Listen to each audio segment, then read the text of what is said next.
Ang halakhak ay biglang naputol. Isang sandali lang ang nakalipas. Ang maliit nilang tahanan ay puno ng tunog ng 10 masasayang bata, nag-uunahan sa kanilang hapunan. Ngayon, ang tanging maririnig ay ang kalabog ng isang kutsarang bumagsak sa sementadong sahig at ang pigil na paghinga ng lahat. Nakatayo si Mira, nanlalaki ang mga mata. Sa sahig, sa tabi ng kanyang mga paa, ay si Angelo, ang pinakabata, ang pinakamahina sa kanyang mga anak. Ang kanyang maliit na katawan ay nanginginig at ang kanyang mukha ay kasing putla ng papel. Angelo! Sigaw ni Mira at ang kanyang boses ay tila nanggaling sa malayo. Naramdaman niya ang paggalaw ng ibang mga bata sa kanyang paligid, ang kanilang mga takot na bulong, ngunit ang buong mundo niya ay lumiit sa anyo ng maliit na batang lalaki sa sahig. Lumuhod siya, nanginginig ang mga kamay na dumampi sa noo nito. Malamig, napakalamig. Angelo, anak, gumising ka. Pakiusap niya. Ang bawat salita ay isang basag na panalangin. Nakikinig ka ba kay nanay? Binuhat niya ito. Ang gaan niya, mas magaan pa kaysa dati. Habang tumatakbo siya palabas ng kanilang barong-barong, naramdaman niya ang maliliit na mga paa na sumusunod sa kanya. Ang kanyang 10 anino. Ang kanyang 10 dahilan para mabuhay. Manatili kayo dito! Sigaw niya sa kanila. Sinisikap na maging matatag kahit na ang puso niya ay dinudurog ng takot. Bantayan ninyo ang bahay. Babalik si nanay. Babalik kami ni Angelo. Ang ospital ng gobyerno ay maingay at masikip. Amoy gamot at pag-aalala. Bawat segundo na naghihintay si Mira sa pasilyo ay parang isang walang hanggang parusa. Yakap-yakap niya ang kanyang sarili, pilit na pinipigilan ang mga luhang nagbabadyang tumulo. Hindi siya pwedeng maging mahina. Hindi ngayon. Isang doktor na mukhang pagod ang lumapit sa kanya. Mrs. Santos? Reyes po. Pagtatama niya. Iyon ang kanyang tunay na apelido, ang nag-iisang bagay na hindi nila naagaw sa kanya. Kamusta po ang anak ko? Bumuntong hininga ang doktor at sa simpleng tunog na yon, alam na ni Mira na hindi maganda ang balita. Naging stable na siya sa ngayon, pero kailangan nating maging tapat sa iyo, ma'am. Dinala siya ng doktor sa isang maliit na opisina. May mga folder na nakatambak sa mesa. Tumingin ito sa kanya ng may halong awa at profesionalismo. May butas sa puso ang anak ninyo. Isang congenital heart defect. Lumalala na ito at kailangan niya ng agarang operasyon. Naramdaman ni Mira na umikot ang kanyang mundo. Operasyon? Magkano po yan, Dok? Tumingin ang doktor sa mga papel sa kanyang harapan. Umiiwas sa kanyang mga mata. Ito ang mahirap na bahagi. Ang procedure na kailangan niya, aabutin ng mahigit kalahating milyon. Kalahating milyon. Ang mga salita ay lumutang sa hangin, walang kahulugan. Para kay Mira na nabubuhay sa paglalabada at pagtitinda ng kung ano-ano sa kalye, ang halagang yon ay hindi isang numero. Isa itong pader. Isang pader na napakataas at imposibleng akyatin. Wala po bang ibang paraan? Halos pabulong niyang tanong. Kahit anong tulong. Mula sa gobyerno? Umiling ang doktor. Mahaba ang pila para sa tulong medikal, ma'am. At sa kaso ni Angelo, wala tayong sapat na oras para maghintay. Nanlamig ang buong katawan ni Mira. Tumayo siya, naramdaman ang panginginig ng kanyang mga tuhod. Nagpasalamat siya sa doktor sa isang boses na hindi niya nakilala bilang sarili niya at lumabas ng opisina. Gabi na nang makauwi siya, dahan-dahan niyang binuksan ang pinto. Ang 9 niyang anak ay tulog na, magkakatabi sa mga banig na nakalatag sa sahig, tahimik at payapa. Sa isang sulok, sa nag-iisang maliit na kama, ay si Angelo. Nakakabit pa rin sa kanyang braso ang dextrose na nakuha nila mula sa ospital. Umupo si Mira sa tabi niya, hinaplos ang kanyang buhok. Pinagmasdan niya ang marahan na pagtaas at pagbaba ng dibdib nito Ang bawat paghinga ay isang milagro. Ang bawat paghinga ay isang hiram na sandali. Napayuko siya at naramdaman niya ang unti-unting pag-init ng kanyang mga mata. Isang butil ng luha ang pumatak sa kanyang kamay. Pagkatapos ay isa pa at isa pa doon. Sa dilim ng kanilang munting tahanan, sa tabi ng kanyang natutulog na anak, tuluyan ng bumigay si Mira. Umiyak siya ng walang tunog, ang kanyang mga balikat ay nanginginig sa bigat ng sakit at kawalan ng pag-asa. 12 taon. 12 taon siyang nabilanggo para sa isang kasalanang hindi niya ginawa. Paglabas niya, wala siyang binalikan. Wala siyang pag-aari. Ang 10 batang ito, na isa-isa niyang pinulot mula sa lansangan, ang bumuo muli sa kanyang wasak na buhay. Sila ang kanyang lahat. Paano niya bibiguin si Angelo? Paano niya hahayaang mawala ang isa sa kanila? Sa gitna ng kanyang pagluha, itinaas niya ang kanyang tingin, naghahanap ng kahit anong sagot mula sa kawalan. Ang kanyang mga mata ay napadako sa pader ng katabing gusali na natatanaw mula sa kanilang bukas na bintana. At doon, sa ilalim ng liwanag ng buwan, nakita niya ito. Isang malaking campaign poster, isang mukha na nakangiti, puno ng kumpiyansa at mga pangako. Isang mukha na hindi niya malilimutan kahit kailan. Ang mukha na sumisira sa kanyang mga panaginip sa loob ng mahigit 1 dekada. Leonardo Almeda, para sa Bagong Pag-asa. Si Leonardo, ang lalaking minahal niya, ang lalaking naniwala sa kanyang kasalanan, ang taga-usig na nagpakulong sa kanya at kumuha ng lahat. Napahinto sa pag-iyak si Mira, napalitan ng galit ang kanyang kalungkutan, isang galit na malamig at matalim. Ang lalaking ito, na ngayon ay nangangako ng pag-asa sa buong syudad, ang siya mismong pumatay sa lahat ng pag-asa sa puso niya noon. At sa ilalim ng galit na yon, isang ideya ang nagsimulang mabuo. Isang ideya na nakakatakot. Isang ideya na desperado. Ang nag-iisang ideya na natitira sa kanya. Ang hangin sa loob ng conference room ay malamig at kontrolado, tulad ng lalaking nakaupo sa dulo ng mesa. Mula sa bintanang salamin sa kanyang likuran, tanaw ang lungsod ng pag-asa. Isang syudad na naghihintay na niyang pamunuan. Si Leonardo Almeda ay nasa kanyang elemento. Ang kanyang mamahaling suit ay walang gusot. Ang kanyang pananalita ay malinaw at may bigat. Sa kanyang harapan, ang kanyang campaign team ay nakikinig ng may buong atensyon. Bawat isa sa kanila ay nakabitin sa bawat salita niya. Ang mensahe ay simple, kaayusan. Sabi ni Leonardo, ang kanyang mga daliri ay magkadikit sa ibabaw ng makintab na mesa.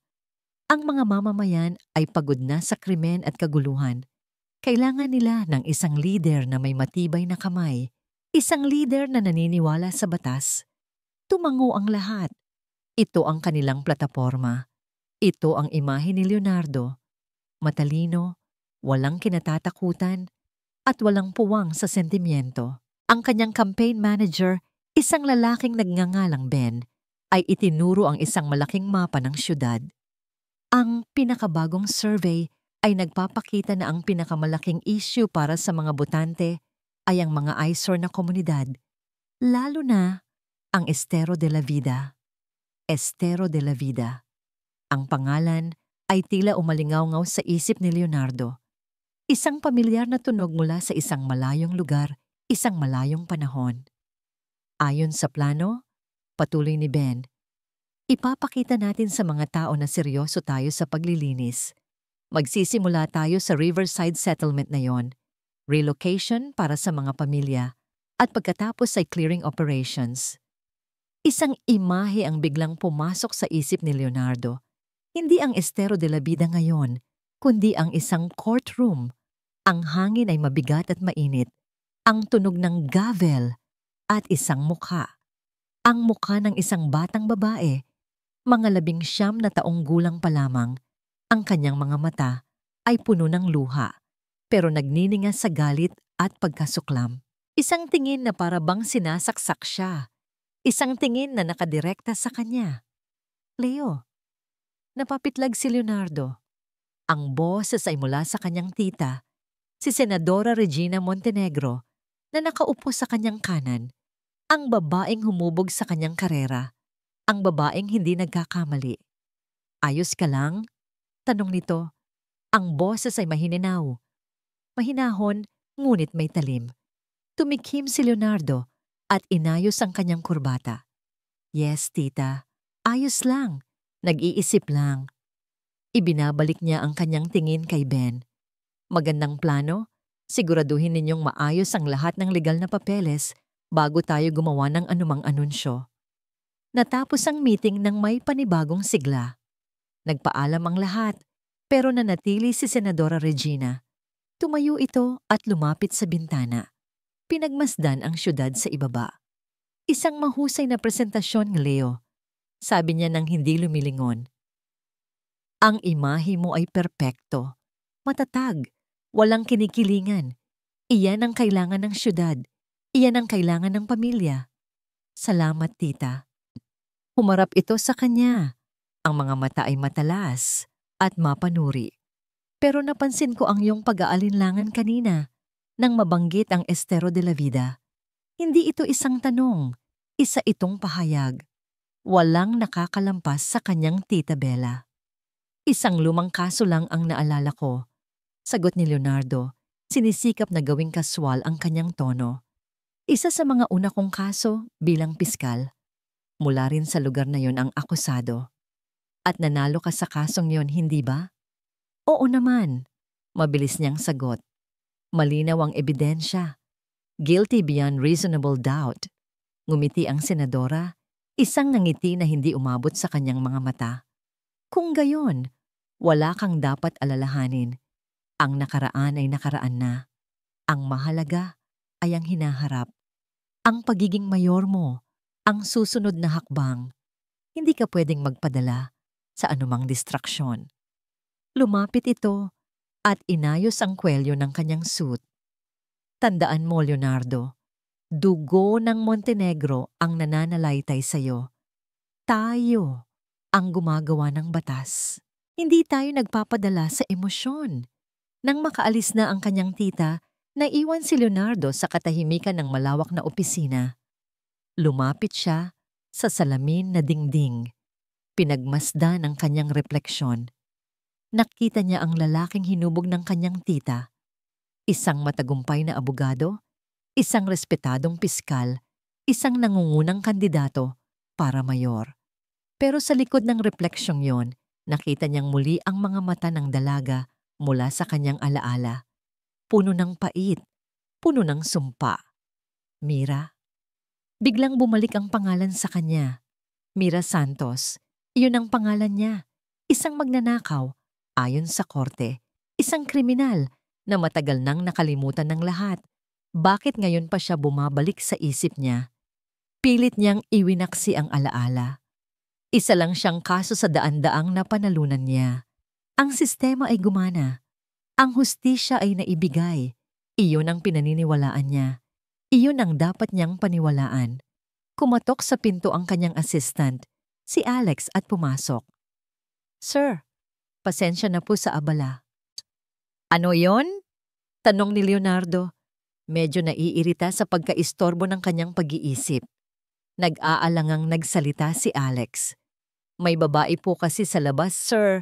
Gusto raw po kayong makausap. Giit niya po importante. Kumunot ang noo ni Leonardo.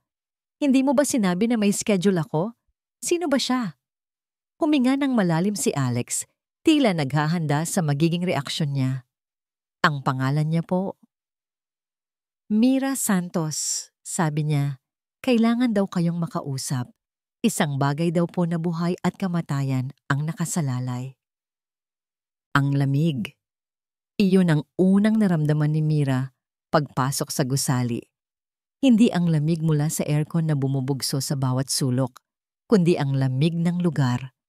Ang sahig ay kumikinang na marmol, ang mga dingding ay matataas na salamin, at ang katahimikan ay nababasag lamang ng mahinang pag-click ng mga keyboard. Tumingin siya sa kanyang mga luma at pudpod na tsinelas. Ang bawat hakbang niya sa makintab na sahig ay tila isang malakas na sigaw na nagsasabing, "Hindi ka nabibilang dito." Huminga siya ng malalim, pinipilit na kalmahin ang kumakabog niyang dibdib. Para kay Angelo, sabi niya sa sarili. Para kay Angelo. Iginaya siya ng assistant ni Leonardo sa isang malaking pinto na gawa sa kahoy. "Maghintay lang po kayo dito, ma'am. Sasabihin ko sa kanya na nandito na kayo." Naiwan siyang mag-isa sa pasilyo. Bawat segundong lumilipas, unti-unting nauubos ang tapang na inipon niya. Gusto na niyang tumakbo. Gusto na niyang bumalik sa yakap ng kanyang mga anak, kung saan siya ay sinanay, hindi isang estranghero, hindi isang kriminal na humihingi ng limos. Pero bumukas ang pinto. "Pwede na po kayong pumasok." Tumindig ang mga balahibo niya. Bawat hakbang papasok sa opisina ay parang paglalakad patungo sa bitayan. At doon, nakaupo sa likod ng isang malawak na mesa na mas malaki pa sa kanilang hapagkainan, ay si Leonardo Almeda. Hindi na siya ang Leo na kilala niya. Ang ngiti nito ay wala na. Ang mga mata nito, na dati puno ng pangarap, ay matalas at malamig na ngayon. Nakasuot ito ng isang suit na mas mahal pa siguro sa lahat ng pag-aari niya. Isang pader na hindi nakikita ang tila nakapagitan sa kanila. Isang pader na gawa sa pera, kapangyarihan, at 12 taon ng sakit. Hindi siya pinaupo ni Leonardo. Tumayo lang ito. Ang mga kamay ay nasa bulsa. Pinagmamasdan siya na para bang isa siyang kakaibang specimen sa isang laboratorio. "Mira," sabi nito, at ang pagbigkas niya sa kanyang pangalan ay walang emosyon. "Ano ang kailangan mo?" Nilunok ni Mira ang kanyang pride. Ang bawat salita ay tila may tinik. "Leonardo, nandito ako para humingi ng tulong." "Tulong?" Isang bahagyang pagtaas ng kanyang kilay. "Ang anak ko, isa sa mga inaalagaan ko, may sakit siya." Nagsimulang manginig ang boses ni Mira, kaya't huminto siya sandali. Kailangan niya ng operasyon sa puso. Agad.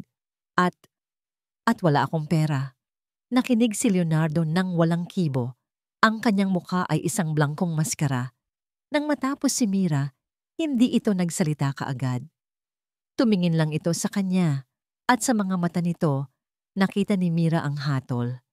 Hindi awa, hindi simpatiya, kundi ang parehong tingin na ibinigay nito sa kanya sa courtroom 12 taon na ang nakalipas. Ang tingin ng isang taga-usig sa isang akusado. "May mga tamang proseso para sa mga ganyang bagay, Miss Santos," sabi nito sa wakas. Ang boses ay formal at walang pakialam. "May mga ahensya ng gobyerno, mga charity. Iyon ang mga lugar na dapat mong lapitan." "Nagawa ko na," sagot ni Mira. Ang desperasyon ay gumagapang na sa kanyang boses. "Pero matagal," sabi ng doktor. "Wala na kaming oras. Leonardo, please." "Ano ang gusto mong gawin ko?" tanong nito. Isang pahiwatig ng pagkayamot sa kanyang tono. "Gamitin ang impluensya ko para mauna ka sa pila? Magbigay ng pera mula sa sarili kong bulsa? Hindi ganyan gumagana ang batas, Mira. Hindi ganyan gumagana ang mundo." Ang bawat salita ay isang sampal. Ang bawat salita ay nagpapaalala sa kanya kung gaano kalayo ang agwat nila. Para sa kanya, ito ay buhay at kamatayan.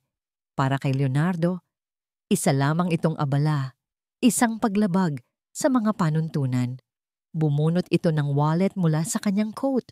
Kumuha ito ng isang makapal na pligo ng pera at inilapag sa mesa. "Heto," sabi nito. "Bilang tulong sa iyong sitwasyon, ito na lang ang magagawa ko. Ngayon, kung maari, marami pa akong kailangang gawin." Tinitigan ni Mira ang pera. Pagkatapos ay tinitigan niya si Leonardo. At sa sandaling iyon, ang lahat ng takot, lahat ng pagpapakumbaba ay biglang naglaho. Napalitan ito ng isang nag-alab na galit. Hindi niya pinulot ang pera. Sa halip, sa isang kilos na ikinagulat nilang dalawa, Ibinalibag niya ito. Kumalat ang mga 1,000 bill sa makintab na mesa at sa sahig, mga piraso ng papel na sumisimbolo sa insulto. Nanlaki ang mga mata ni Leonardo. Naramdaman ni Mira ang pag-init ng kanyang mga mata, pero hindi niya hahayaang makita siya nitong umiyak. "Hindi ko kailangan ng limos mo," sabi niya. Ang boses ay nanginginig sa pinaghalong sakit at galit. "Kailangan ko ng awa, Leonardo. Kailangan ko ng puso. Pero nakalimutan ko, matagal mo na palang ipinagbili ang puso mo para sa kapangyarihang hawak mo ngayon." Tumalikod siya, hindi na hinintay ang sagot nito. "Sana balang araw, maranasan mo ang nararamdaman ko ngayon. Sana balang araw, may isang taong mahalaga sa iyo na mangailangan ng tulong. At sana may isang taong katulad mo na haharap sa iyo." Naglakad siya palabas ng opisina, taas noo, habang ang mga luha ay nagsisimula nang bumagsak sa kanyang mga pisngi. Ang tunog ng pagsara ng pinto sa kanyang likuran ay kasing bigat ng isang hatol. Naiwan si Leonardo sa kanyang tahimik na opisina, nakatayo sa gitna ng nagkalat na pera. Ang mga salita ni Mira ay umalingaw-ngaw sa kanyang tainga. Napaupo siya sa kanyang upuan. Ang kanyang profesional na maskara ay unti-unting nabibitak. Ang tingin niya ay napadako sa isang maliit na picture frame sa kanyang mesa. Isang larawan niya noong mas bata pa siya. Isang bagong abogadong puno ng idealism. Hindi niya maalis sa kanyang isipan ang mga mata ni Mira. Mga matang puno ng desperasyon. Pero sa ilalim nito, meron pa ring apoy. Isang apoy na hindi napatay ng 12 taon sa bilangguan. Isang butil ng pagdududa, maliit at hindi inaasahan, ang nagsimulang tumubo sa kanyang puso. Nakatayo pa rin si Leonardo sa gitna ng kanyang opisina matagal pagkatapos umalis ni Mira. Ang mga perang papel ay nakakalat pa rin sa sahig, mga tahimik na saksi sa nangyaring komprontasyon. Isa-isa niyang pinulot ang mga ito, hindi dahil sa halaga, kundi dahil sa pangangailangang ibalik ang kaayusan. Ang perpektong kaayusan ng kanyang mundo ay nagulo ng isang babaeng dapat ay matagal nang nabura sa kanyang alaala. Pinilit niyang ibalik ang atensyon sa trabaho, sa mga survey, sa mga estratehiya para sa kampanya. Pero ang imahe ni Mira, ang kanyang mga mata na nag-aapoy sa galit, ang kanyang boses na basag sa sakit, ay patuloy na bumabalik. Hindi ito ang babaeng naaalala niya mula sa korte. Ang akusado noon ay isang bata, takot at umiiyak. Ang babaeng kaharap niya kanina ay nasaktan. Oo, pero may tigas. May dignidad sa gitna ng kanyang desperasyon. Biglang tumunog ang kanyang private line. Isang numero lang ang tumatawag doon. "Tita," sagot niya kaagad. "Sa opisina ko." "Ngayon din," sabi ng malamig na boses ni Senadora Regina Montenegro, at pagkatapos ay nawala na ang linya. Walang hello, walang kamusta. Isang utos. Habang naglalakad si Leonardo papunta sa opisina ng kanyang tita na nasa kabilang dulo lamang ng palapag, naramdaman niya ang pamilyar na bigat sa kanyang dibdib. Mahal niya ang kanyang tita. Utang niya rito ang lahat. Pero may mga pagkakataong nararamdaman niyang isa siyang alagang hayop na may mamahaling tali. Ang opisina ni Senadora Regina ay mas malaki at mas marangya kaysa sa kanya. Ang hangin sa loob ay laging malamig. Nakatayo ito malapit sa bintana, nakatalikod sa pinto, tulad ng dati. Pero sa pagkakataong ito, may hawak itong ilang dyaryo. Alam mo, Leo, ang pinakamalaking pagkakamali ng isang politiko ay ang maging sentimental. Sabi nito nang hindi lumilingon. Dahan-dahan itong humarap at inilapag ang mga tabloid sa kanyang mesa, isa-isa, na parang mga baraha sa isang laro ng poker. At mukhang nagsisimula ka ng maging sentimental. Tumingin si Leonardo sa mga headline. Ang kanyang dugo ay biglang uminit. Ex-convict. Ginagamit ang anak para mangikil sa kandidato. Ang madilim na nakaraan ni Mira Santos, ibinunyag. Ang mga artikulo ay puno ng kasinungalingan at kalahating katotohanan.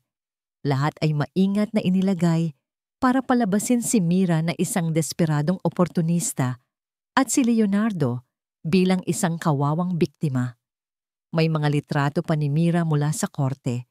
Kuha 12 taon na ang nakalipas. "Tita, ano ito?" tanong ni kanya kahit alam na niya ang sagot. "Ito ay tinatawag na damage control, pamangkin," sagot ng senadora. Umupo ito sa kanyang silya na parang isang reyna sa kanyang trono. "Nakarating sa akin ang balita tungkol sa bisita mo. Isang babaeng mula sa nakaraan, isang kriminal. At ano ang ginawa mo? Hinayaan mo siyang guluhin ka." "Wala siyang ginulo." "Talaga?" Putol nito sa kanya. "Leo, nasa gitna tayo ng isang laban. Ang bawat kilos mo ay inoobserbahan. Ang babaeng iyan ay isang bala na pwedeng gamitin ng mga kalaban natin laban sa'yo. Isipin mo ang headline, Kandidato Almeda. May kaugnayan sa isang notorious na magnanakaw. Kaya inunahan ko na sila." Pinilit ni Leonardo na pakalmahin ang sarili. "Pero hindi ito tama, tita. Masyadong personal. Masyadong marumi." Ngumiti si Senadora Regina, isang nangiti na nagpanginig kay Leonardo. "Ang politika ay marumi, Leo.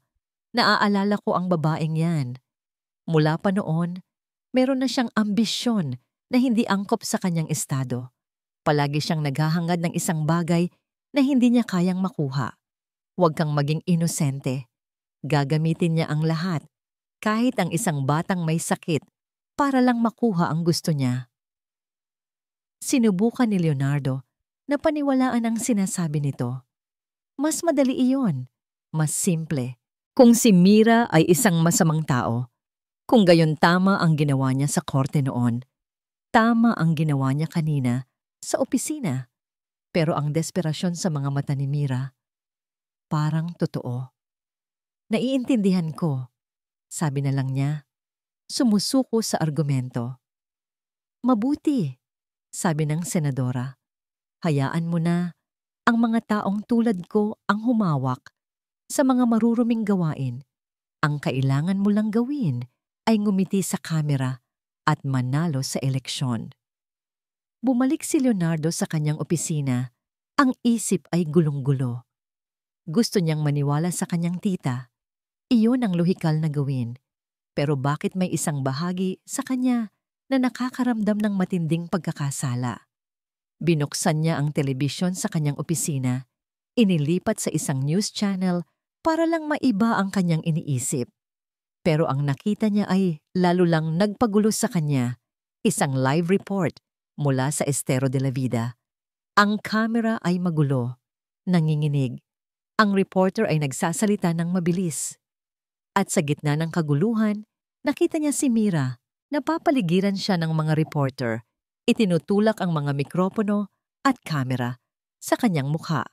Sa likod niya, ang kanyang mga anak, 9 sa kanila, ay umiiyak. Takot na takot. Pilit silang pinoprotektahan ni Mira, niyayakap, habang sinasagot ang mga tanong na ibinabato sa kanya. "Totoo po bang tinangka ninyong kikilan si Mr. Almeda? Saan nanggaling ang batang may sakit? Anak niyo po ba talaga siya? Ano ang masasabi ninyo sa mga akusasyon na ginagamit niyo lang siya? Tigilan niyo na!" Sigaw ni Mira sa kanila. Ang boses ay puno ng sakit ng isang inang leon na prinoprotektahan ang kanyang mga supling. "Mga bata sila! Maawa kayo!" Pinanood ni Leonardo ang eksena. Ang kanyang mga kamay ay nakakuyom sa magkabilang gilid. Ito ang resulta ng damage control ng kanyang tita. Hindi ito politika. Ito ay kalupitan. Pinatay niya ang telebisyon. Ang katahimikan sa kanyang opisina ay biglang naging nakakabingi. Ang imahe ng mga umiiyak na bata ay nakatatak na sa kanyang isipan. Dinampot niya ang telepono at tinawagan ang kanyang assistant. "Alex," sabi niya, ang kanyang boses ay mahina, ngunit desidido. "May ipapahanap ako sa'yo." "Ano po yun, sir?" Hanapin mo ang lahat ng files tungkol sa kaso ni Mira Santos. Ang kaso 12 taon na ang nakalipas. Gusto kong makita ang bawat pahina. Nagkaroon ng sandaling katahimikan sa kabilang linya. At Alec, dagdag ni Leonardo, siguraduhin mong walang sinumang makakaalam nito, kahit si Senadora. Gabi na, pero ang mga ilaw sa opisina ni Leonardo ay nananatiling bukas. Ang syudad sa labas ng bintana ay isang dagat ng kumikinang na liwanag, ngunit hindi niya ito napapansin. Ang buong mundo niya ay nakasentro sa isang tumpok ng mga lumang papel sa kanyang mesa. Criminal Case Number 247, People of the Philippines versus Mira Reyes Santos. Ang folder ay luma na. Ang kulay Manila ay may mga mantsa na ng panahon. Nang buksan niya ito, isang amoy ng alikabok at nakalimutang papel ang sumalubong sa kanya. Inaasahan niyang makakahanap siya ng kumpirmasyon, isang bagay na magpapatunay na tama ang kanyang tita, na si Mira ay isang manloloko at ang kanyang konsensya ay naglalaro lamang sa kanya. Sinimulan niyang basahin. Sa una, ang lahat ay pamilyar. Ang police report, ang listahan ng ninakaw na alahas, ang salaysay ng may-ari ng bahay, isang malayong kamag-anak ng mga Montenegro. Lahat ay umaayon sa naaalala niya. Siya, bilang isang batang piskal, ay nakita ito bilang isang simple at direktang kaso. Isang dalagang katulong na nagtangkang umasenso sa maling paraan, pero hindi na siya ang batang piskal na yon. Habang lumalalim siya sa pagbabasa, ang kanyang mga mata na sanay na sa paghahanap ng butas sa mga argumento ay nagsimulang makakita ng mga bitak. Mga maliliit na bitak na hindi niya napansin noon o marahil pinili niyang hindi pansinin. Ang testimonya ng pangunahing saksi, isang hardinero, ay masyadong perpekto. Ang mga salita ay tila isinasa ulo, hindi isinasa laysay. May isang security guard na nag-report na wala siyang nakitang sinumang kahina-hinala sa araw ng insidente. Ngunit ang kanyang salaysay ay nakatago sa pinakalikod ng folder, hindi binigyan ng pansin. Isang malamig na pakiramdam ang gumapang sa kanyang likod. Binuklat niya ang mga pahina hanggang sa makarating siya sa mga litrato ng ebidensya. Ang alahas ay natagpuan daw sa ilalim ng kama ni Mira, sa loob ng isang maliit na pulang supot. Ngunit sa naunang salaysay ng hardinero, sinabi niyang nakita niya si Mira na may hawak na asul na supot.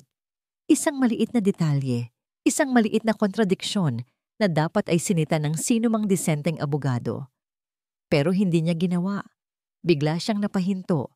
Ang kanyang paghinga ay tila naipit sa kanyang lalamunan. Naalala niya. Isang alaala ang biglang bumalik, malinaw na parang kahapon lang nangyari.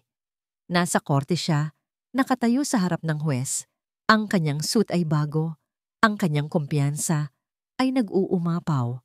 Ito ang kanyang unang malaking kaso. Isang pagkakataon para patunayan ang kanyang sarili sa kanyang tita, sa buong legal community.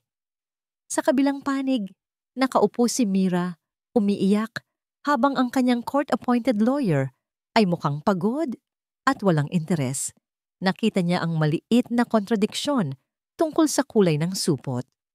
Naalala niya na naisip niya itong tanungin, ngunit bago pa siya makapagsalita, naramdaman niya ang titig ng kanyang tita mula sa audience.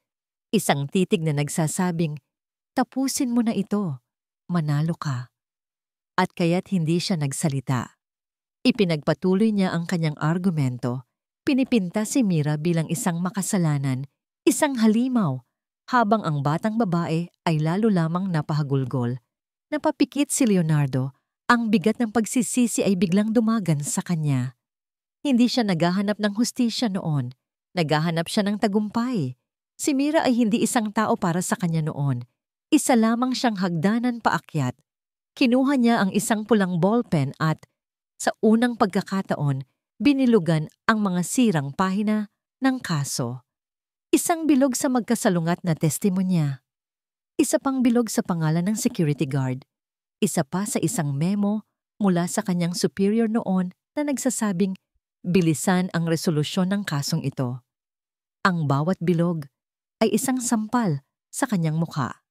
Ang bawat bilog ay isang tanong na hindi niya tinanong noon. Hindi na niya kaya. Hindi na niya kayang mag-isa itong harapin. Kailangan niya ng isang taong makakausap. Isang taong hindi sakop ng kapangyarihan ng kanyang tita. May isang pangalan na pumasok sa kanyang isip. Si Detective Domingo Domeng Suarez, ang lead investigator ng kaso noon, isang matandang pulis na may prinsipyo na biglang nag-early retirement ilang buwan pagkatapos ng kaso ni Mira. Nanginginig ang kanyang mga kamay habang hinahanap niya ang numero ni Mang Domeng sa isang lumang direktoryo. Gabi na, pero kailangan niyang subukan. Nagring ito ng ilang beses bago may sumagot na isang inaantok na boses. Hello, Mang Domeng? Si Leonardo Almeda po ito. Nagkaroon ng mahabang katahimikan sa kabilang linya. Piskal Almeda, sabi nito sa wakas. Ang boses ay biglang naging alerto at maingat. Gabi na. Anong maitutulong ko sa'yo? Pasensya na po sa abala, sir. Tungkol po sana sa isang lumang kaso. Ang kaso ni Mira Santos. Narinig ni Leonardo ang isang malalim na buntong hininga. Akala ko nakalibing na ang kasong yan. May mga bagay lang po akong gustong linawin, sabi ni Leonardo. Sinisikap na panatilihing kalmado ang kanyang boses. May mga nakita ako sa file na hindi magkatugma. Bata ka pa noon, Leo? Sabi ni Mang Domeng. May pait sa kanyang boss. Marami kang hindi nakita. Kaya nga po ako tumatawag. Giit ni Leonardo.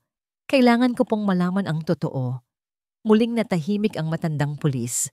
Nang magsalita itong muli, ang boses nito ay halos pabulong na. Puno ng isang babala na nagpatindig sa mga balahibo ni Leonardo. Leo, may mga bagay sa kasong yan na mas mabuting wag nang halukayin para sa kaligtasan mo. Para sa kaligtasan mo, ang babala ni Mang Domeng ay hindi nagpatigil kay Leonardo. Sa halip ito ang nagtulak sa kanya na kumilos. Hindi na siya makapaghintay. Hindi na siya makukontento sa mga lumang papel. Kailangan niyang malaman ang katotohanan mula mismo kay Mira. Nag-disguise siya, sombrero, salamin, isang ordinaryong polo shirt, at nagmaneho ng sarili niyang kotse patungo sa Estero de la Vida. Ang bawat metro na kanyang tinatahak ay tila naglalayo sa kanya mula sa mundong kanyang kinagisnan. Ang mamahalin niyang sapatos na katad ay lumulubog sa maputik na eskinita. Ang hangin ay mabigat, amoy ilog at usok. Naramdaman niya ang mga titig ng mga tao, mga titig na puno ng pagtataka at pag-aalinlangan. Naramdaman niya kung gaano siya kaiba, kung gaano siya hindi kabilang sa lugar na yon. Nakarating siya sa harap ng barong-barong ni Mira, ngunit walang tao. Kumatok siya, pero walang sumasagot. Ang tanging naririnig niya ay ang mahinang pagaspas ng mga damit na nakasampay sa labas. Nasaan sila? Nasaan si Mira?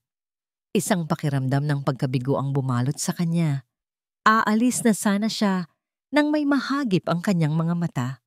Sa gilid ng eskinita, malapit sa isang tumutulong tubo ng tubig, may isang batang lalaki na nag-iisang naglalaro. Payat ito at mukhang mahina. Nakaupo ito sa lupa. Seryosong pinapanood ang isang maliit na bangkang papel na palutang-lutang sa maliit na sanaw. May kung anong humatak kay Leonardo palapit dito. Isang hindi maipaliwanag na kuryosidad. Hindi niya alam kung bakit, pero ang panonood sa batang iyon ay nagbigay sa kanya ng kakaibang pakiramdam. Isang pamilyar na pakiramdam na hindi niya maintindihan. Dahan-dahan siyang lumapit. Narinig ng bata ang kanyang mga yapak at napaangat ang tingin. Ang mga mata nito ay malalaki at malungkot. Ngunit mayroong ningning sa mga ito. Hello! Sabi ni Leonardo. Sinisikap na gawing magiliw ang kanyang boses. Hindi sumagot ang bata. Tinitigan lang siya nito. Ang ganda naman ng bangka mo. Sabi ni Leonardo, itinuturo ang laruan. Isang maliit na ngiti ang sumilay sa mga labi ng bata. Ako po ang gumawa niyan. Ang galing mo pala, sabi ni Leonardo. Umupo siya sa isang malaking bato sa malapit para maging kapantay nito. Anong pangalan mo? Angelo po. Angelo. Ang pangalan ng batang may sakit. Ito na pala siya. Ang dahilan ng lahat ng ito. Pinagmasdan ni Leonardo ang bata ng mas malapitan. May kung ano sa mukha nito. May kung ano sa hugis ng kanyang mga mata. Ikaw lang ba mag-isa, Angelo? Umiling ang bata. Nagpunta lang po si nanay sa palengke, kasama ang mga kapatid ko. Babalik din daw po sila agad. Habang nagsasalita si Angelo, isang malakas na hangin ang umihip at ang ilang hibla ng buhok ay tumabon sa kanyang muka. Sa isang kilos na hindi pinag-isipan, isang kilos na tila galing sa sarili nitong kagustuhan, iniabot ni Leonardo ang kanyang kamay para ayusin ang buhok ng bata. Dahan-dahan niyang inalis ang mga hibla ng buhok sa mukha nito at inipit sa likod ng kanyang tainga. At doon, nakita niya ito. Isang maliit na marka. Isang birthmark. Isang maliit at kakaibang hugis na marka sa balat sa likod mismo ng kanyang kanang tainga. Ang mundo ni Leonardo ay biglang huminto. Naramdaman niya ang panlalamig ng kanyang dugo. Automatiko, nanginginig niyang itinaas ang kanyang kamay at kinapa ang likod ng kanyang sariling kanang tainga. Nandoon, ang parehong marka. Ang eksaktong marka na minana niya mula sa kanyang ama. Parang kidlat na gumuhit sa kanyang buong katawan ang katotohanan. Napatingin siya ng muli sa mga mata ni Angelo. Ngayon, hindi na niya nakikita ang isang batang estranghero. Ang nakikita niya ay ang sarili niya. Ang kanyang mga mata, nakatingin pabalik sa kanya mula sa mukha ng isang bata. Hindi siya makahinga. Ang hangin ay biglang nawala. Ang ingay ng eskinita ay biglang nabingi. Ang tanging naririnig niya ay ang dumadagundong na pagtibok ng kanyang puso. Napatayo siya ng bigla na ikinagulat ni Angelo.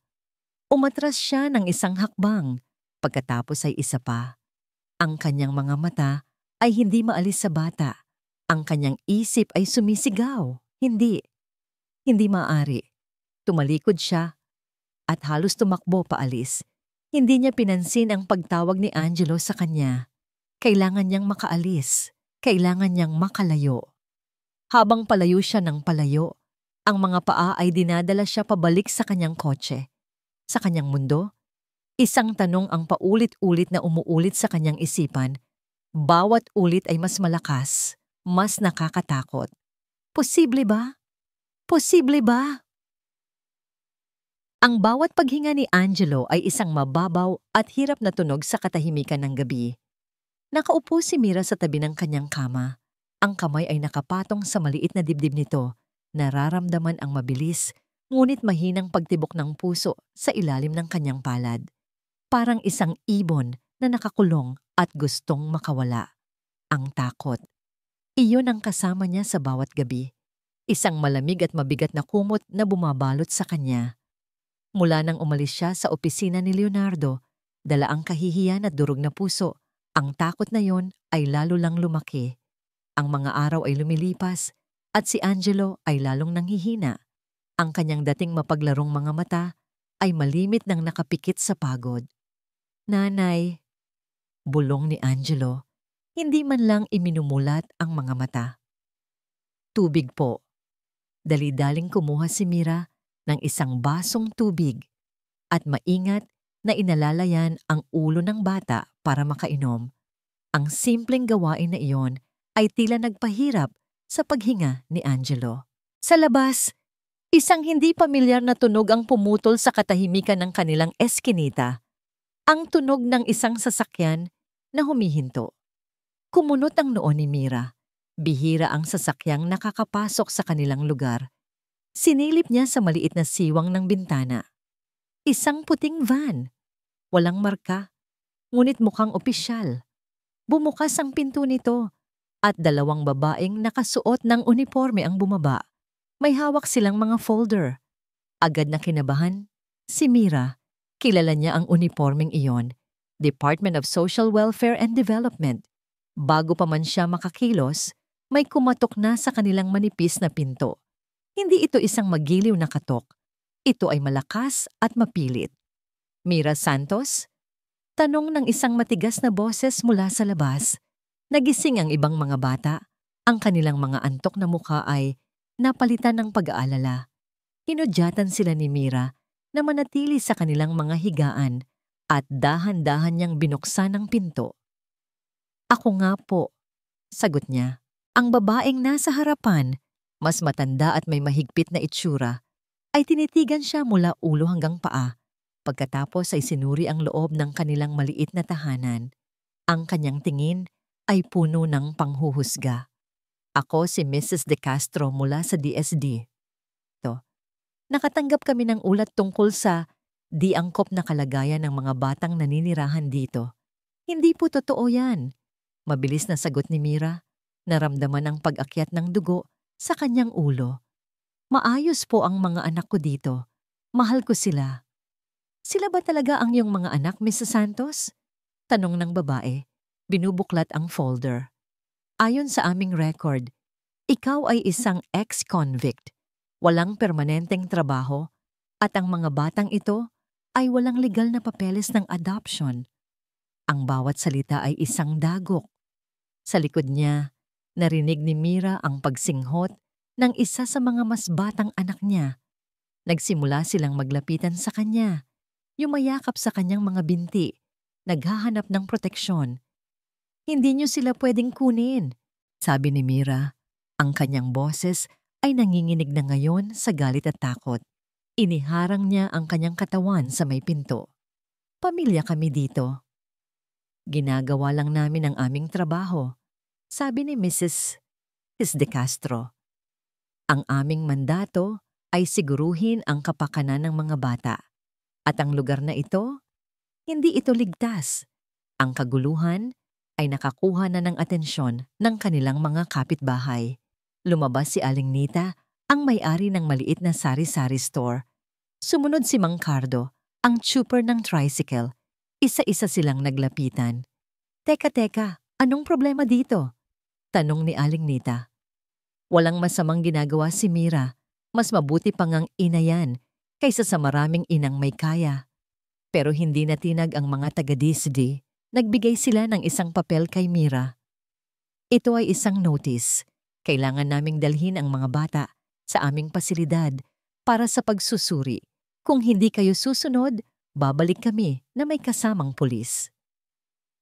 Sa sandaling iyon, gumuho ang mundo ni Mira. Ang kanyang pinakamatinding kinatatakutan ay nagkakaroon ng katuparan. Hindi lang ang buhay ni Angelo ang nasa panganib. Ang buong pamilyang binuo niya mula sa abo ng kanyang nakaraan ay nanganganib na wasakin. Hindi! Sigaw niya, niyakap ang 10 bata na ngayon ay lahat na umiiyak. Hindi niyo sila makukuha sa akin. Nagkatinginan ang mga kapitbahay. Pagkatapos, sa 1 kilos ng pagkakaisa, bumuo sila ng isang pader na gawa sa tao sa pagitan ni Mira at ng mga taga-DSWAT. Kung kukunin niyo sila, kailangan niyo muna kaming daanan, sigaw ni Mang Cardo. Napilitang umatras ang 2 babae, nagulat sa biglaang pagtutol ng komunidad. Nagbanta silang babalik at mabilis na sumakay sa kanilang van. Nang makaalis ang sasakyan, naiwan ang isang nakabibinging katahimikan. Pagkatapos ay isa-isang lumapit ang mga kapitbahay kay Mira. Nag-aalok ng mga salita ng suporta. Inabutan siya ni Aling Nita ng isang supot ng kanin. Inilagay ni Mang Cardo ang ilang gusot na pera sa kanyang kamay. Ang iba ay nagbigay ng kung anong kaya nila. Nang gabing iyon, matapos mapatahan ng mga bata, umupo si Mira sa labas ng kanilang bahay, nakatingin sa maliit na tumpok ng pera sa kanyang palad. 1,200 piso. Malayo sa kalahating milyon na kailangan niya. Malayo sa halagang kailangan para labanan ng gobyerno. Naramdaman niya ang ganap na kawalan ng pag-asa. Sarado na ang lahat ng pinto. Hiningan niya ng tulong si Leonardo at tinanggihan siya. Ngayon, ang sistema na ipinangako ni Leonardo na aayusin ay siya namang mismong sumisira sa kanya. Napatingin siya sa kabilang pampang ng ilog, sa mga naglalakihang gusali ng syudad. Sa isa sa mga gusaling iyon, si Leonardo ay natutulog ng mahimbing, walang kamalay-malay sa digmaang kanyang sinimulan. Paano ka lalaban sa isang taong hindi ka man lang marinig? Tanong niya sa sarili. Paano mo ipaglalaban ang mga anak mo kung ang batas mismo ang kalaban mo? At doon, sa gitna ng kanyang desperasyon, isang ideya ang sumibol. Isang ideya na napakabaliw, napaka-imposible na halos natawa siya. Pero habang iniisip niya ito, ang ideya ay nagkaroon ng hugis. Hindi mo siya marinig? Kung gayon, sisigaw ako. Hindi mo ako makita? Kung gayon, tatayo ako sa lugar na hindi mo ako pwedeng hindi pansinin. Gagamitin ko ang parehong laro na yung nilalaro. Kinabukasan, ginamit ni Mira ang perang inabot sa kanya ng mga kapitbahay. Hindi para sa gamot. Hindi para sa pagkain. Nagpunta siya sa Commission on Elections. Ang kanyang mga kamay ay nanginginig habang hawak niya ang ballpen. Ang kanyang puso ay kumakabog ng napakabilis. Sa paligid niya ay mga taong nakasuot ng magagandang damit, mga politikong may mga alalay. Siya, nakasuot lang ng kupas na t-shirt at tsinelas, pero nang isulat niya ang kanyang pangalan sa Certificate of Candidacy for Mayor, ang kanyang kamay ay naging matatag, ang kanyang puso ay tumigil sa pagwawala at napalitan ng isang matibay na determinasyon. Paglabas niya ng gusali, isang reporter na nag-aabang ng balita ang napansin siya. "Excuse me, ma'am, kaka-file niyo lang din po ba? Para sa anong posisyon?" Tumingin si Mira ng diretso sa kamera. Ang kanyang mga mata ay nag-aapoy. "Ako si Mira Santos," sabi niya. Ang kanyang boses ay malinaw at malakas. "At tumatakbo ako para mayor." Ang balita ay kumalat na parang apoy. Ang babae mula sa estero, ang dating bilanggo, ay hinahamon ang makapangyarihang dinastiya ng mga Almeda.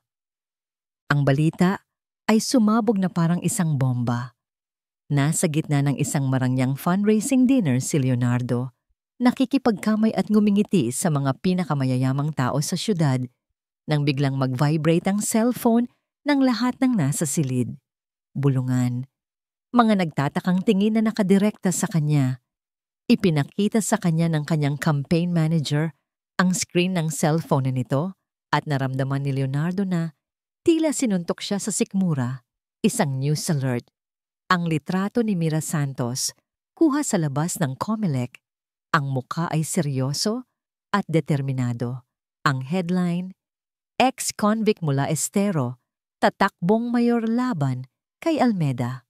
Naramdaman niya ang titig ni Senadora Regina mula sa kabilang panig ng presidential table. Malamig at matalim. Agad siyang nagpaalam at nagtungo sa isang pribadong silid. Sumunod ang kanyang tita. "Ano ang ibig sabihin nito, Leonardo?" Ang boses ng senadora ay mahinahon ngunit puno ng galit. "Hinayaan mong mangyari ito. Isang hamak na magnanakaw, ngayon ay ginagawa tayong katawa-tawa sa buong syudad." "Hindi ko ito kontrolado, tita," sagot ni Leonardo. Ang isip niya ay umiikot. Ang babaeng nakita niyang nagbabasa ng libro para sa mga bata. Ang babaeng nagmamakaawa sa kanyang opisina, ngayon ay isang kalaban sa politika? Walang saysay ang lahat ng ito. "Huwag mo akong bigyan ng mga dahilan," sigaw ng senadora. "Ito ay isang personal na atake at haharapin natin ito sa personal na paraan. Durugin mo siya. Gamitin mo ang lahat ng nasa record niya laban sa kanya. Ipahiya mo siya hanggang sa siya na mismo ang umurong." "Pero tita," "Walang pero, Leonardo. Mananalo ka sa eleksyon na ito, kahit anong mangyari." Nang gabing iyon, hindi muling nakatulog si Leonardo. Ang pagtakbo ni Mira ay isang baliw na hakbang, isang political suicide. Bakit niya ito ginawa? Para sa atensyon? Para sa pera? O may mas malalim na dahilan? Ang kanyang isip ay bumalik sa batang si Angelo, sa birthmark, sa mga mata. Kinabukasan, gumawa siya ng isang bagay na mas mapanganib pa sa pagpunta niya sa estero. Nagpunta siya sa isang pribadong laboratorio, isa na pag-aari ng isang kaibigan niya mula sa law school na mapagkakatiwalaan niya. Dala niya ang isang bagay na maingat niyang pinulot ng araw na yon. Isang hibla ng buhok ni Angelo na naiwan sa kanyang polo shirt. Kailangan ko ng paternity test. Agad. Sabi niya sa kanyang kaibigan. Ang boses ay seryoso. At kailangan itong maging confidential. Walang sino man ang pwedeng makaalam nito. Habang naghihintay siya ng resulta, ang kampanya ay naging isang digmaan ng dalawang mundo. Sa isang panig, naroon si Leonardo. Ang kanyang mga campaign rally ay ginaganap sa mga malalaking gymnasium at mga mamahaling hotel. Ang kanyang mga ads sa TV ay profesional na ginawa. Ipinapakita siya bilang isang matatag at matalinong leader. Nagsasalita siya tungkol sa ekonomiya, infrastruktura at batas. Sa kabilang panig, naroon si Mira. Ang kanyang campaign headquarters ay ang maliit na tindahan ni Aling Nita. Ang kanyang mga campaign volunteer ay ang kanyang mga kapitbahay. Wala siyang mga ads sa TV o mga billboard. Ang kanyang entablado ay ang mga palengke, ang mga terminal ng bus, ang mga eskinita. Hindi siya nagsasalita tungkol sa ekonomiya. Nagsasalita siya tungkol sa isang batang nangangailangan ng operasyon sa puso. Nagsasalita siya tungkol sa isang sistema na mas pinapaboran ang mayayaman kaysa sa mahihirap. Sa una, pinagtawanan lang siya ng media, pero unti-unti may nagsimulang makinig. Ang mga ordinaryong tao, ang mga labandera, ang mga chuper, ang mga tindera, ay nakita ang kanilang sarili sa kwento ni Mira. Ang kanyang pagtakbo ay naging isang simbolo ng pag-asa para sa mga walang boses. Ang lahat ng ito ay pinapanood ni Leonardo mula sa kanyang turenggaring. Nakikita niya ang pagtaas ng popularidad ni Mira sa mga survey ng mahihirap na sektor. Nararamdaman niya ang pagbabago ng ihip ng hangin, ngunit ang kanyang isip ay hindi nakatuon sa politika. Ang kanyang isip ay nasa isang maliit na sobre na maglalaman ng resulta ng DNA test. Bawat araw ay isang pagpapahirap. Sa bawat meeting, sa bawat rally, sa bawat panayam, ang tanong na, posible ba? Ay umuukil-kil sa kanyang utak. Pinagmamasdan niya ang mga video clip ni Mira na nagsasalita sa mga tao. Hinahanap ang anumang pahiwatig. Sinusubukan niyang alalahanin ang nakaraan nila, ang mga sandaling magkasama sila, bago ang lahat ay gumuho. Mayroon bang pagkakataon? Ang kanyang mga gabi ay puno ng mga alaala na matagal na niyang ibinaon. Ang matamis ng ngiti ni Mira, ang paraan ng pagtawa nito, ang mga pangarap na sabay nilang binuo, mga pangarap na siya mismo ang sumira. Sa wakas, pagkatapos ng isang linggong tila walang katapusan, dumating ang araw. Habang naghahanda siya para sa isang malaking debate, nag-vibrate ang kanyang cellphone, isang email mula sa laboratorio. Ang subject line ay simple, DNA test results. Napahinto siya sa gitna ng kanyang silid, ang puso niya ay kumakarera. Ito na, ang sagot. Ang katotohanan na maaaring magbago ng lahat. Natatatakot siyang buksan ito. Paano kung totoo? Ano ang gagawin niya? Paano kung hindi ito totoo? Magiging isa lang ba siyang baliw na nag-iimbento ng mga bagay? Huminga siya ng malalim. Pinindot niya ang email. Nag-load ito ng mabagal. At pagkatapos, naroon na. Isang PDF file. Binuksan niya ito. Ang kanyang mga mata ay agad na hinanap ang pinakamahalagang bahagi. Ang mga numero, ang porsyento. Probability of paternity, 99.99%. Ang cellphone ay nahulog mula sa kanyang nanginginig na kamay. Lumikha ng isang malakas na kalabog sa tahimik na silid. Ngunit hindi niya ito narinig. Nakatitig lang siya sa kawalan. Ang kanyang mundo ay gumuho. Si Angelo ay anak niya. Mayroong bagong pag-asa sa hangin ng Estero de la Vida.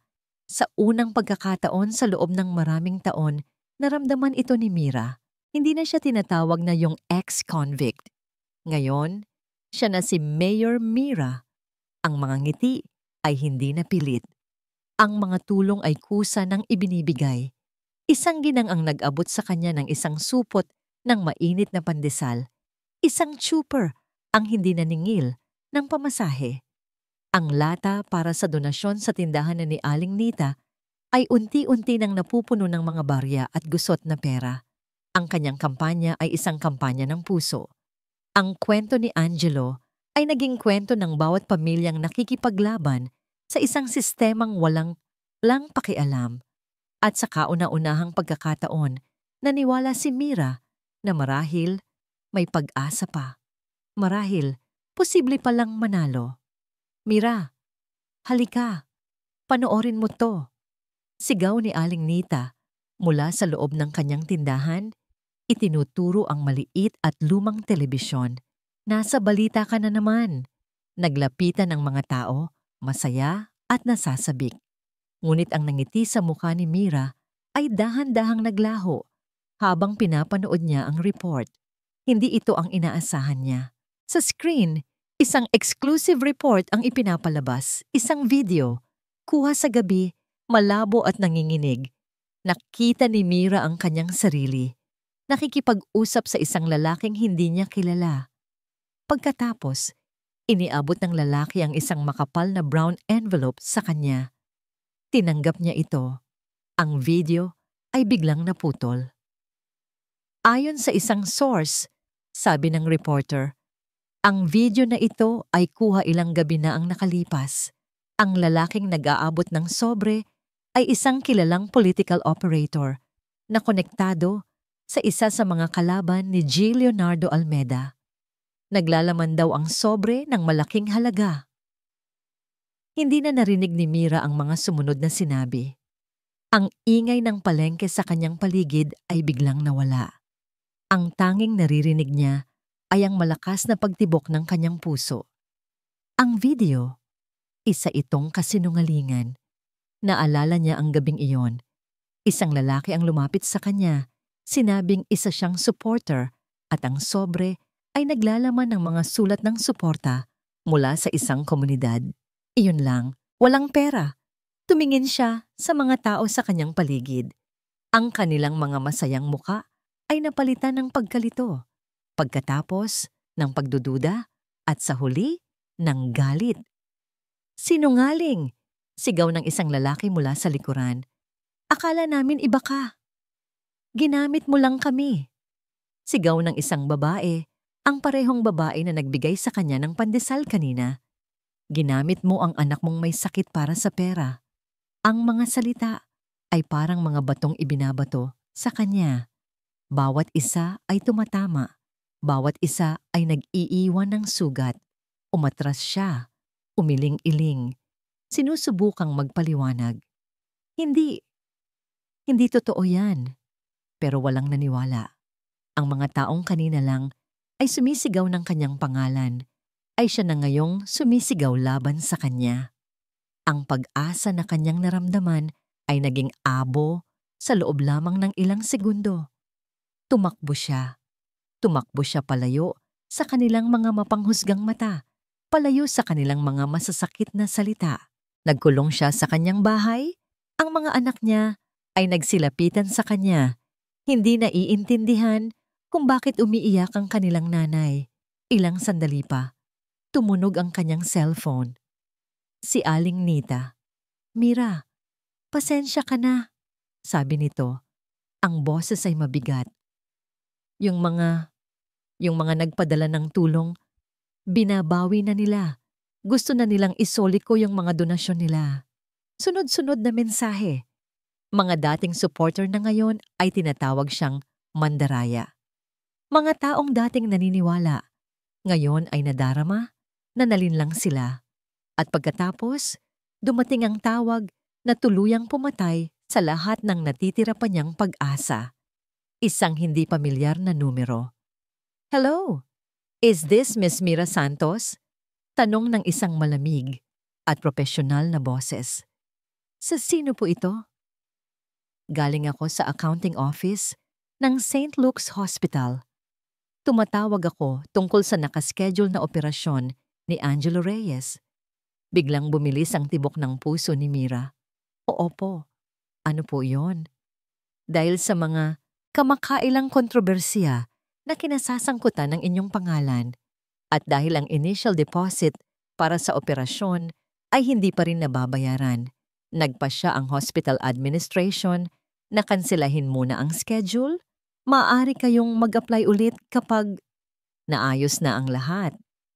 Ang cellphone ay nahulog mula sa kanyang kamay. Ang kanyang mga tuhod ay nanghina. Napaluhod siya sa sahig. Kinansela. Ang nag-iisang sinag ng pag-asa para kay Angelo. Ang nag-iisang dahilan kung bakit niya sinimulan ang lahat ng ito. Nawala. Gumuho ang kanyang mundo. Doon sa sahig ng kanilang maliit na barong-barong, sa gitna ng kanyang mga nag-aalalang anak, humagulgol si Mira. Isang iyak na puno ng ganap na pagkatalo. Wala na. Tapos na ang laban. Tinalo siya. Tinalo siya ni Leonardo. Tinalo siya ng sistema. Nang sa wakas ay naubos na ang kanyang mga luha, pinilit niyang tumayo. Kailangan niyang maging matatag para sa kanyang mga anak. Ngunit pagbukas niya ng pinto para kumuha ng hangin, may isang lalaking nakatayo roon, nakasuot ng uniforme. Isa siyang process server. May inabot itong isang makapal na brown envelope. Para kay Miss Mira Santos, nanginginig niyang kinuha ito. Binuksan niya. Mga papel. Mga dokumentong legal. Hindi niya naintindihan ang lahat ng salita. Ngunit isang parirala ang tumatak sa kanyang isipan na parabang sinaksak siya ng paulit-ulit. Petition to revoke custodial rights. Filed by the Department of Social Welfare and Development.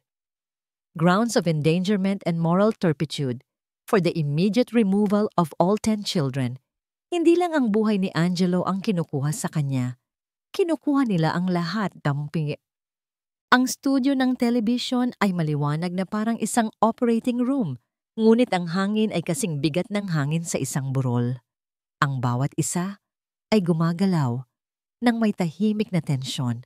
Ang mga cameraman, ang mga staff, maging ang mga batikang host.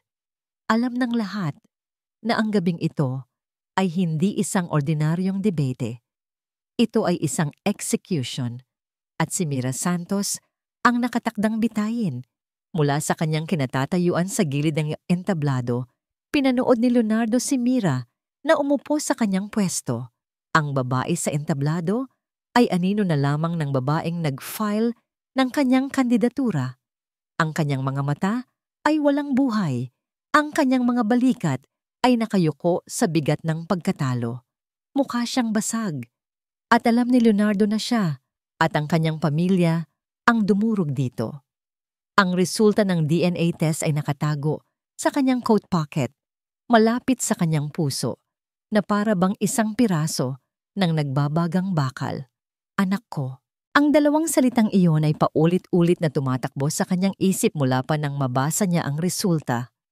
Anak ko, at hinayaan ko siyang mamatay. 5 minutes, Mr. Almeida, sabi ng isang stage director. Tumango si Leonardo, ngunit ang kanyang mga mata ay nanatili kay Mira.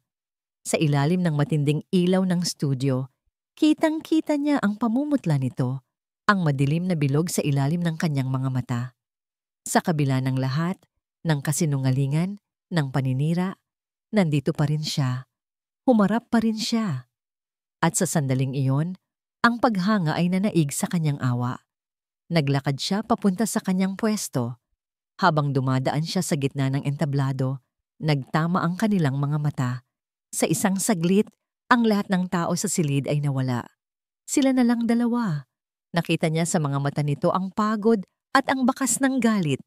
Ngunit sinubukan niyang iparating sa kanyang mga mata ang lahat ng hindi niya masabi. Patawarin mo ako. May gagawin ako. Magtiwala ka. Ngunit isang blangkong pader lang ang isinukli nito sa kanya. Bakit nga ba ito magtitiwala? Sa front row ng audience, nakita niya ang kanyang tita, si Senadora Regina. Nakangiti ito, isang nangiti ng isang general, na sigurado na sa kanyang panalo. Isang maliit na tango ang ibinigay nito sa kanya. Isang huling utos. Tapusin mo na siya. Nagsimula ang debate. Ang unang tanong ay ibinato kay Leonardo.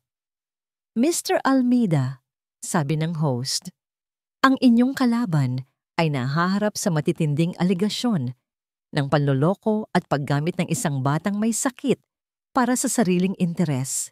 Ano ang masasabi ninyo sa uri ng moralidad na ipinapakita niya?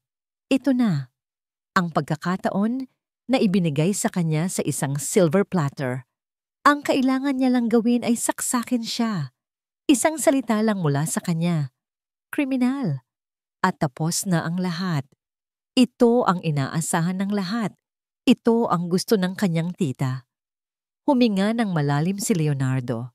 Tumingin siya, hindi sa host, kundi ng diretso sa main camera na para bang kinakausap niya ang bawat isang taong nanonood. Alam niyo po, simula niya siya. Ang kanyang boses ay kalmado at seryoso. Bago po tayo magsalita tungkol sa moralidad ng isang tao, marahil ay dapat muna nating tingnan ang moralidad ng sistemang humuhusga sa kanya. Kumunot ang noo ng host, nagulat sa kanyang sagot.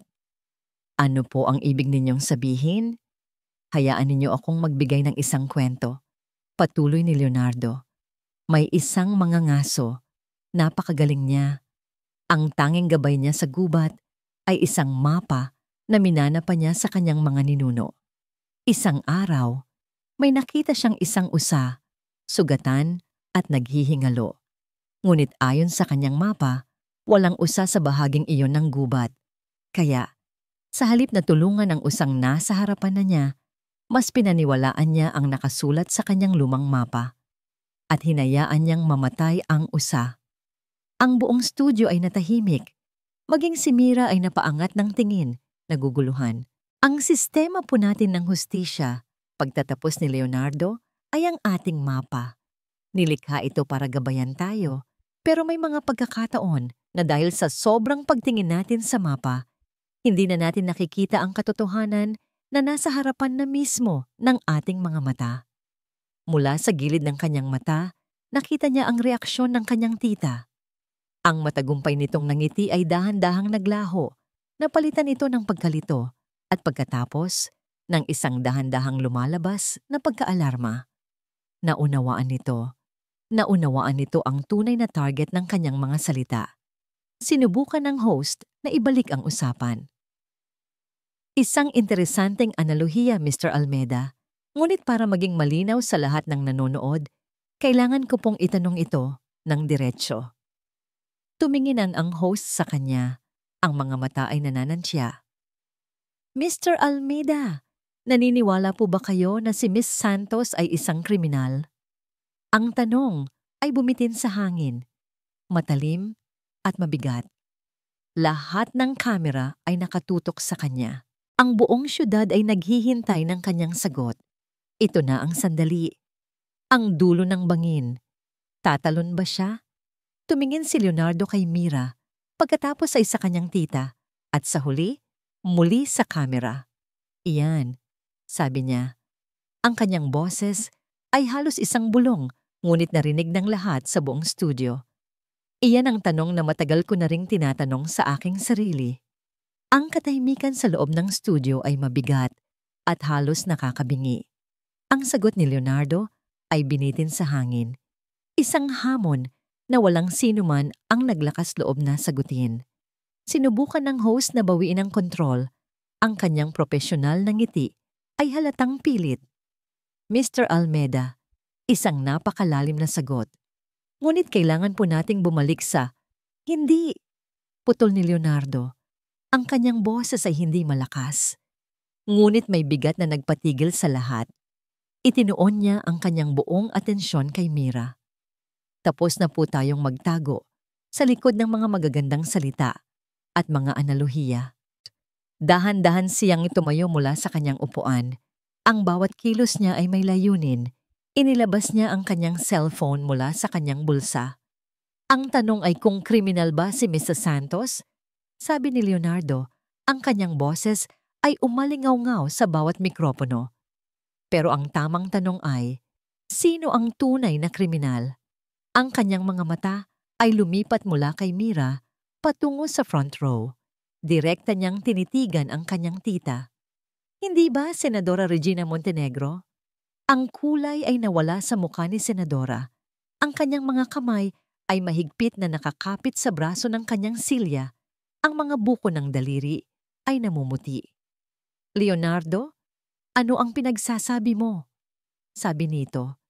Sinisikap na tumawa, ngunit ang tunog ay basag at puno ng takot. Huwag kang magpadala sa drama ng babaeng iyan. Hindi pinansin ni Leonardo ang kanyang sinabi. Pinindot niya ang isang file sa kanyang cellphone at itinutok ito sa kanyang mikropono. 12 taon na ang nakalipas, sabi ni Leonardo. May isang pulis na napilitang magsinungaling. Isang mabuting tao na binabagabag ng kanyang konsensya hanggang ngayon. Ilang araw lang ang nakalipas, nagkausap kami. Isang boses ang biglang pumuno sa studio. Garalgal at matanda. Puno ng pagsisisi. Ang boses ni Detective Domingo Domeng Suarez. Pinilit niya ako, piskal. Sabi ni Senadora, para raw sa kinabukasan mo, kailangan daw matanggal ang babaeng iyon sa buhay mo. Sila ang nagtanim ng ebidensya. Sila ang nagbayad sa hardinero. Walang kasalanan si Mira. Piskal, ginawa nilang kriminal ang isang inosenteng bata. Ang recording ay tumigil. Kung ang katahimikan kanina ay mabigat, ngayon ay nakakamatay.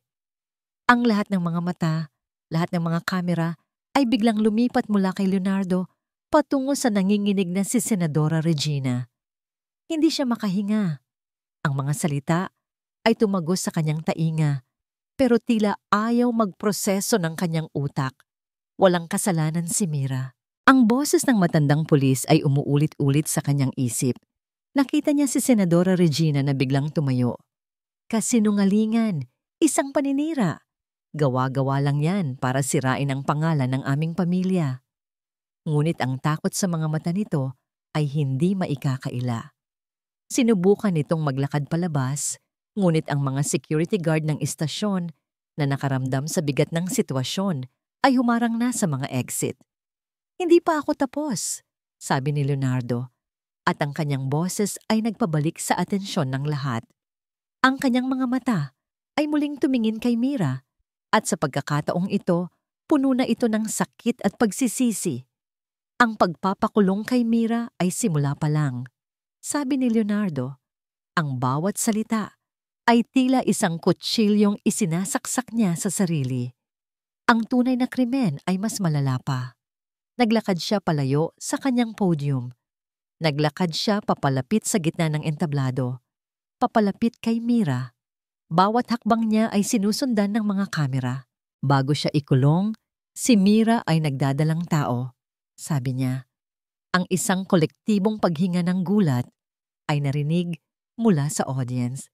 Naramdaman ni Mira na umikot ang kanyang paningin. Paano niya nalaman?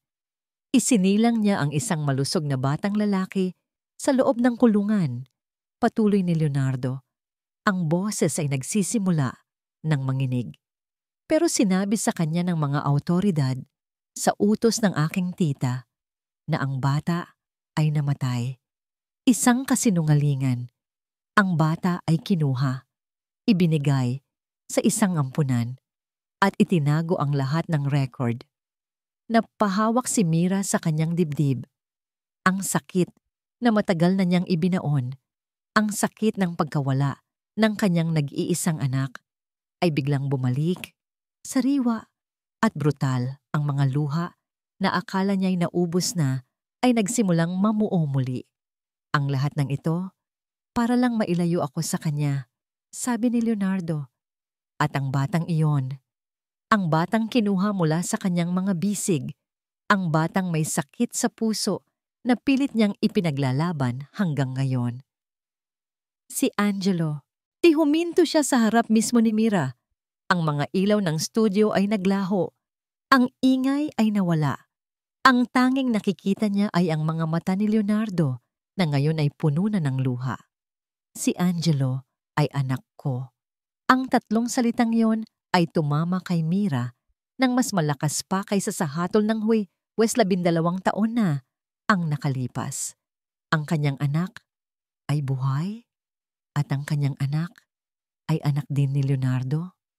Ang lahat ng ito ay isang malaking, masalimuot at malupit na kasinungalingan sa harap ng milyon-milyong taong nanonood sa gitna ng entablado na dapat sana'y lugar ng kanyang kahihiyan.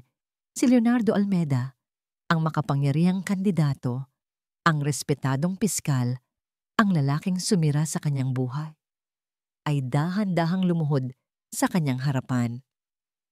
Mira, sabi niya, ang kanyang boses ay basag na sa pag-iyak. Ang kanyang ulo ay nakayuko sa ganap na pagsuko.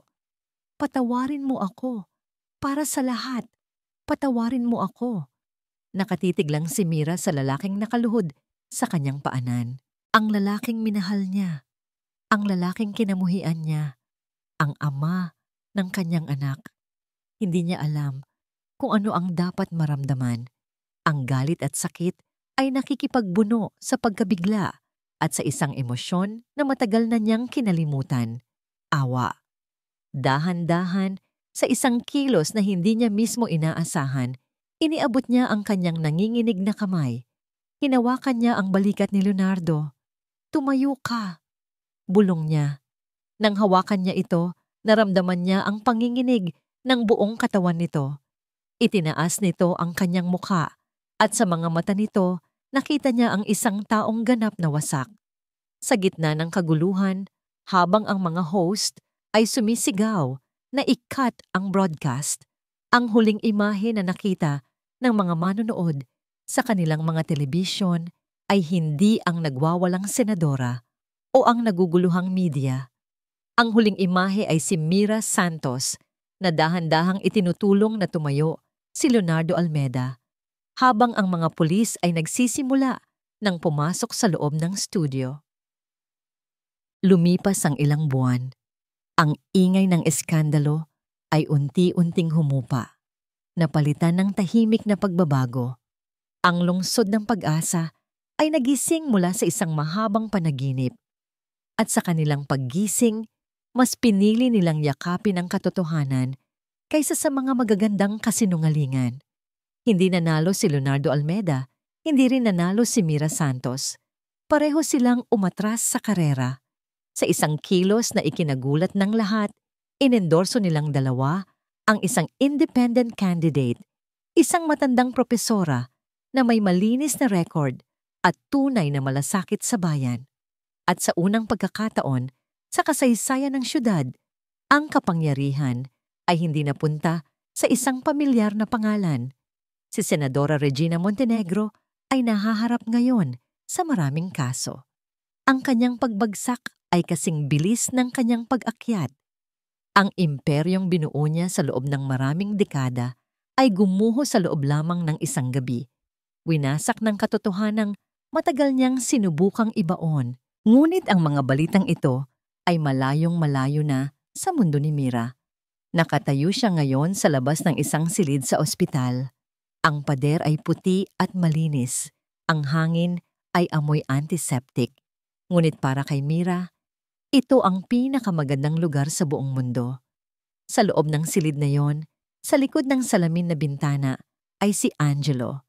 Ang kanyang balat ay hindi na maputla. Mayroon na itong kulay rosas na sinag. Ang kanyang paghinga ay hindi na hirap. Ito ay malalim at payapa. Tagumpay ang operasyon, Mrs. Santos, sabi ng doktor kanina. Ang kanyang nangiti ay abot tenga. He's a fighter. Malakas ang puso ng batang yan. Naramdaman ni Mira ang mainit na likido na dumaloy sa kanyang mga pisngi.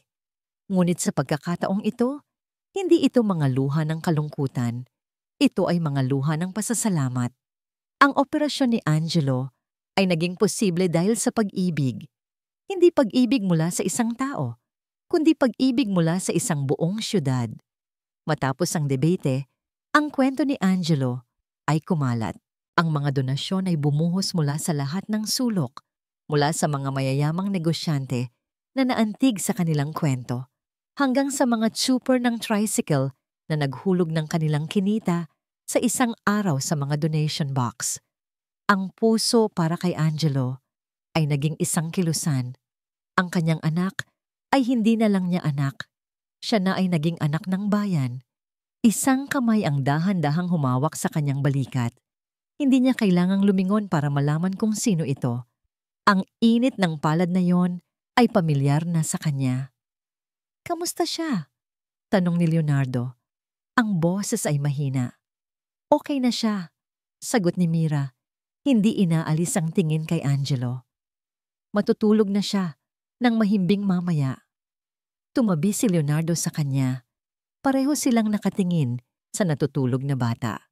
Marami pa ring hindi nasasabi sa pagitan nilang dalawa. May mga sugat pa ring kailangang maghilom. Ang pagpapatawad ay hindi isang pindutan na basta na lang pinipindot. Ito ay isang mahabang daan na kailangan nilang lakbayin araw-araw. Ang mga bata, simula ni Leonardo, nasa labas sila, naghihintay. Sa babay silang lumabas ng ospital. Sa isang maliit na parke sa tapat, naghihintay ang siyampa nilang anak. Nang makita sila, ang mga ito ay nagsitakbuhan papalapit. Ngunit sa pagkakataong ito, hindi lang si Mira ang kanilang niyakap. Ang iba ay lumapit kay Leonardo, yumakap sa kanyang mga binti, tumatawa. Sa simula, naiilang si Leonardo. Hindi siya sanay sa ganitong uri ng pagmamahal, walang kondisyon, magulo, at maingay. Ngunit habang niyayakap niya pabalik ang isang batang babae na nagpakilala bilang si Nene, naramdaman niya ang isang bagay na natutunaw sa loob niya. Ang yelong bumalot sa kanyang puso sa loob ng maraming taon ay nagsisimula ng maging tubig. Hindi na sila bumalik sa Estero de la Vida. Isang foundation na nabuo para kay Angelo ang nagbigay sa kanila ng isang bagong tahanan. Isang simpleng bahay na may maliit na hardin. Sapat ang laki para sa kanilang hindi pangkaraniwang pamilya. Isang hapon, ilang linggo pagkatapos, habang naghahanda ng merienda si Mira sa kusina, pumasok si Leonardo. May dala itong isang lumang libro. "Nakita ko to sa isang book sale," sabi niya. Medyo nahihiya-hiya. "Naalala ko, paborito mo to dati." Kinuha ni Mira ang libro. Ang pabalat ay kupas na, ngunit ang pamagat ay malinaw pa rin. Ito ang parehong libro ng mga fairy tale na binabasa niya sa kanya noon, sa ilalim ng isang puno ng mangga. Noong ang mundo nila ay puno pa ng mga pangarap. Tumingin siya kay Leonardo at sa unang pagkakataon, sa loob ng 12 taon, ngumiti siya. Isang tunay na ngiti na umabot sa kanyang mga mata. Sa labas, sa hardin, ang malakas na tawa ni Angelo ay humalo sa tawanan ng siyampa niyang mga kapatid.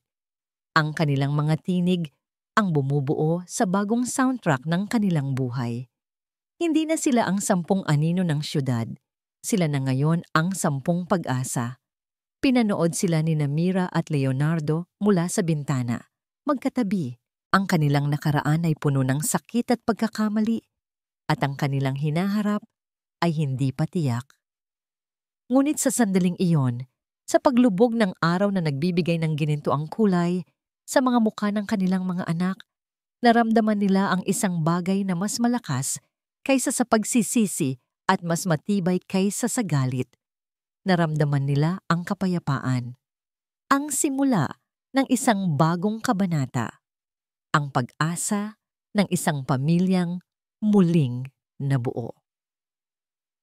At dito nagtatapos ang kwento ng pag-ibig, pagpapatawad at pag-asa ni Mira at Leonardo.